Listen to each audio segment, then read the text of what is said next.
won the beloved Los Angeles Rams. They would take the trip to where the season ended last year. That's the Pacific Northwest, when we have to travel to take on the Seattle Seahawks. Now, to take on the Seattle Seahawks, you have to realize the Seattle Seahawks made a surprising jump from 2 years ago to what they did last year. 9-8, second in the division. There was a 7 seed in MC, defeated by the San Francisco 49ers in the wild card round.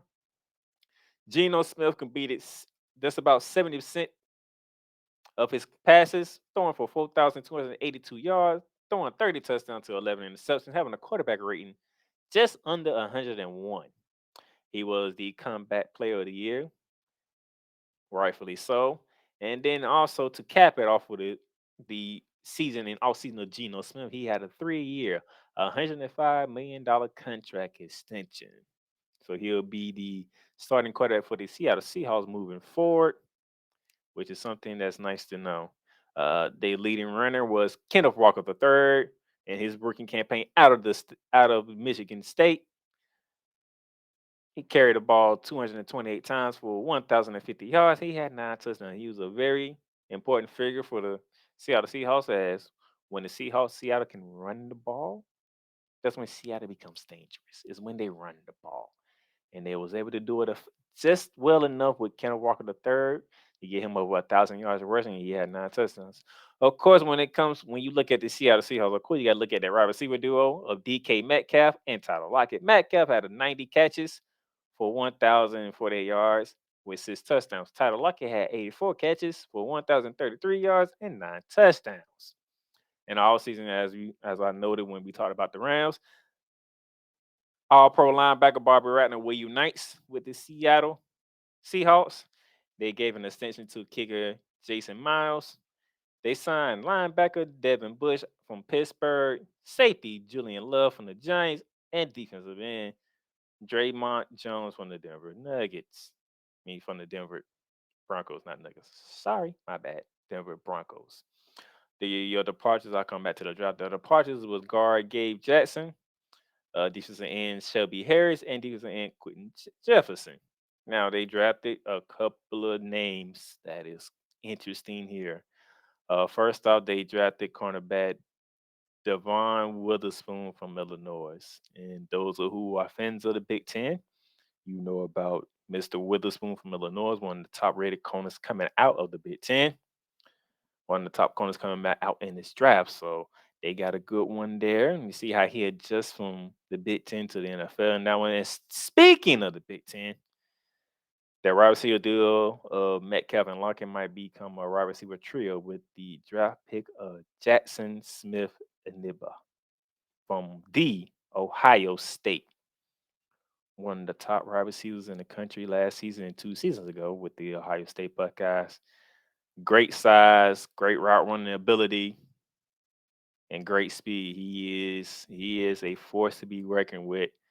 So it's going to be interesting to see how he handled the physicality that is the NFL, but not only the NFL, but the NFC West, because the NFC West likes to play physical. So those of you who are 49ers, Rams fans like myself, or the Cardinals fan, you know we like to play physical on the outside. So it's going to be interesting to see how Smith knit justice from the college level to the professional level. I have no doubt he should be able to adjust pretty well, in my honest opinion.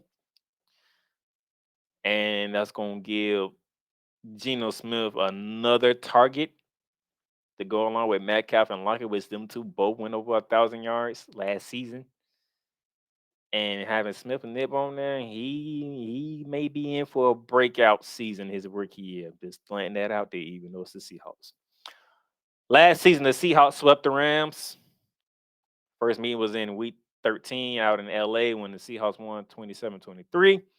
And we faced off again, as I mentioned earlier, where our season ended in week 18 in Seattle when the Seahawks took it 19-16 in overtime in Seattle, which got them the final spot in the playoffs, because if they would have lost, and what happened with the result between the Detroit Lions and the Green Bay Packers on Sunday Night Football, Detroit would have been in, not Seattle. But Seattle took care of business earlier that day by beating us 19-16 in overtime, solidifying their spot in the NFC playoffs before losing to the San Francisco 49ers. Now, here's the thing. We ended our season there. We're beginning our season there. So far, no major injuries to Seattle's. Our major injury is our wide receiver Cooper Cup. That's about it right now.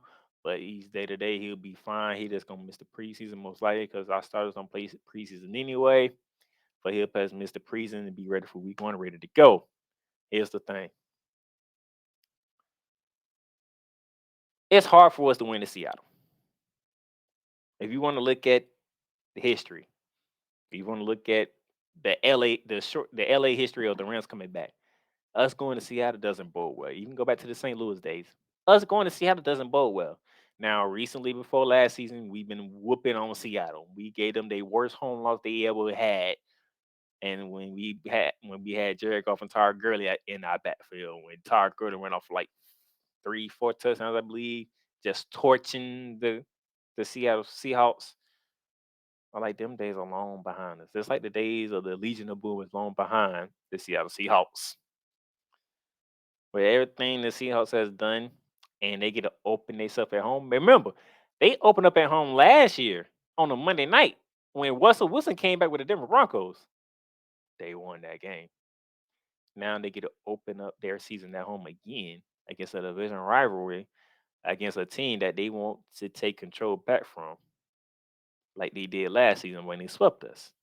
That's what they're gonna want to do. They want to come out and send a message that we are not a one-hit wonder team. Last year was not a fluke. We are coming back to where we need to be at. Is what Pete Carroll and the Seattle Seahawks are trying to do. They paid Geno Smith, so Geno Smith is a happy man going in that locker room. You bring back Bobby Ratner, the leader and soul of that team, before he came to the Rams. He gets to get his role back to being that leader and the soul of that team on that defense. You got Tyler Lockett. You got Metcalf. You got yourself a running back with Walker the third, and now you bringing in a good wide receiver from college in Ohio State and Smith Nibba. I'm gonna be honest to my Rams fans out there.